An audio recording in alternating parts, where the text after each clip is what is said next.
तो हेलो दोस्तों, मैं हूं अमित और मैं आज आपके लिए फिर से एक नई सच्ची घटना लेकर आ चुका हूं। तो यह घटना है मेरे दोस्त आशीष के साथ हुई थी, जिस कारण मेरे दोस्त आशीष को अपनी जान से हाथ धोकर बैठना पड़ गया था। तो जब मेरे दोस्त ने अपनी स्कूल से टॉपर किया और उसे कॉलेज जाना था, तो उसके घर वालों ने उसको सलाह दी कि तू वहीं पर हॉस्टल में रहकर बढ़िया स्टडी कर, जिस कारण मेरे दोस्त ने वहाँ पर एक रूम ले लिया और वो स्टडी करने लगा ही था। तो पहले दिन उसे नींद आ रही थी, जिस कारण वो सो गया और शाम को उठकर उसने खाना खाया और वो फिर से सो गया। उसने सुबह अलार्म सेट कर दी थी अपने फ़ोन में सुबह 8 बजे की, जिस कारण उसे नींद में कोई परेशानी न। और मेरा दोस्त जब सुबह उसकी अलार्म बजी तो उसकी अलार्म बिल्कुल भी नहीं बजी, जैसे कि उसका फ़ोन किसी ने स्विच ऑफ कर दिया। और मेरा दोस्त सुबह 10 बजे तक सोया हुआ था। जब वार्डन आया और मेरे दोस्त को उठाया तो वार्डन ने मेरे दोस्त से कहा कि यहाँ पर पढ़ने आए हो या सोने। जब मेरे दोस्त ने वार्डन से कहा कि सर अभी तो कुछ भी टाइम नहीं हुआ, 8 बजे मैं उठकर कॉलेज चला जाऊँगा। जब वार्डन ने हंसकर उसको जवाब दिया, एक बार अपना घड़ी में टाइम देखना क्या हुआ है। जब मेरे दोस्त ने अपना फ़ोन उठाया तो फ़ोन में उसे 10 बजे हुए दिखे। तो मेरा दोस्त थोड़ा घबरा गया और मेरा दोस्त ने वार्डन से कहा कि सर मैं जल्दी से कॉलेज जा रहा हूँ। और मेरा दोस्त तैयार होकर जल्दी से कॉलेज पहुँचा और मेरा दोस्त कॉलेज में आ गया। और जब मेरा दोस्त कक्षा में बैठा था तो मैं और मेरे कई दोस्त वहाँ पर पहुँचे, जिस कारण उसे बड़ी सुकून मिला दूसरे शहर में। और मेरे दोस्त ने हमसे पूछा कि तुम कहाँ पर रहते हो, तो हमने बताया कि हम इस तरह दूसरे हॉस्टल में रहते हैं। और मेरे दोस्त ने सोचा कि एक रात मैं इनके पास रुकता हूँ। और मेरा दोस्त एक रात हमारे साथ रुकने के लिए वहीं पर रह गया और वो हमारे साथ एक रात रहा और हमने पूरी रात एंजॉय किया। जब सुबह नींद खुली तो मेरा दोस्त हॉस्टल जाकर तैयार होकर कॉलेज भी पहुंच चुका था।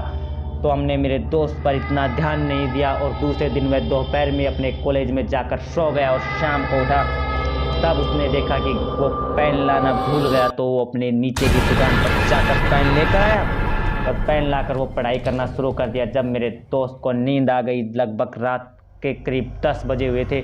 और जब मेरे दोस्त के रात 12 बजे थोड़ी करवट लेने के लिए नींद खुली तो मेरे दोस्त ने देखा कि उसके सामने वाले बेड पर कोई लेटा हुआ है, जिस कारण मेरा दोस्त काफ़ी घबरा गया था और मेरे दोस्त को काफ़ी बेचैनी होने लगी।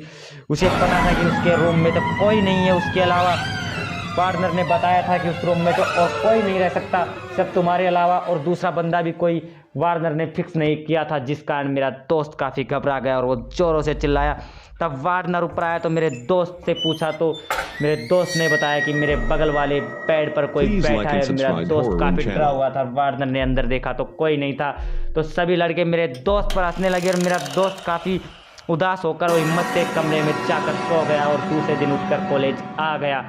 पर मेरे दोस्त ने वह बात किसी को नहीं बताई। और दूसरे दिन जब वो दोपहर से अपने हॉस्टल में पहुंचा तो उसने देखा कि उसके रूम में एक नया बंदा आया है और जो बेड को साफ करके वहां पर सोया हुआ है। मेरा दोस्त बिल्कुल भी नहीं डरा और मेरा दोस्त भी फ्रेश नाक धोकर सो गया। और जब आंखें खुली तब उसे पता चला कि हॉस्टल के वार्डनर ने आज खाने के लिए किसी को नीचे नहीं बुलाया, तो वो पढ़ने के लिए ऊपर सो गया।